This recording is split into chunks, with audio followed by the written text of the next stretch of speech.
Bro Jeffrey bro. Hi hi வாங்க வாங்க வாங்க. வணக்கம். வெல்கம் வெல்கம் டு அவர் ஹோம்லாம் சொல்ல மாட்டீங்க. Welcome to our home. வாங்க. எப்படி இருக்கீங்க? நல்லா இருக்கு. வாங்க வாங்க எல்லாரும் வாங்க உள்ள. ரொம்ப நாள் கழிச்சு சந்திக்கிறோம்.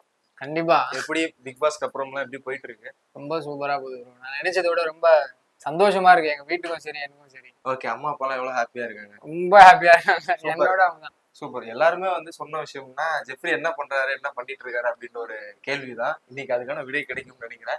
சூப்பர். இது யார் வீடு ப்ரோ? ஃபர்ஸ்ட் இது எங்க மாமா வீடு. நான் எங்க வீடு இருக்கிறத விட இங்கதான் நான் நிறைய இருப்பேன். இந்த ஸ்டேஜ்ல சுத்தி பார்த்தா தெரியும் என்னோட போட்டோஸ் எதுவுமே இருக்காது. ஏன்னா எங்க மாமா வீடு. ஓகே. நீங்க ஃபுல்லா சாமி போட்டோஸ் ஃபுல்லா அப்படிதான் இருப்போம். அப்புறம் ரேடியோஸ் இங்க பாருங்க. ஓடாது. ஓகே. இங்கதான் எப்பவுமே இருப்பீங்களா? ஆமா, மோஸ்டா இங்கதான் நிறைய. மாமா மட்டும் வீடு. ஓகே. மாமான்றது யாரோ? மாமாதான் எங்க மம்மியோட கூட பிறந்த தம்பி. கூட. ஆமா, சூப்பர். பயங்கரமா இருக்கு ப்ரோ வீடு. இங்க பாத்தீங்களா? ரொம்ப அழகா. இதெல்லாம் எங்க மாமாவோட இன்ஸ்ட்ருமெண்ட்ஸ் எல்லாம். எங்க மாமாவும் சிங்கர் தான். வேற லெவல்ல குடும்பமே ஒரு கலை குடும்பத்துல இருந்து வந்திருக்க மாதிரி இருக்கு. ரொம்ப பயமா இருக்கு ப்ரோ. வீடு ரொம்ப சிம்பிளா இருக்கும், ரொம்ப அழகா இருக்கு.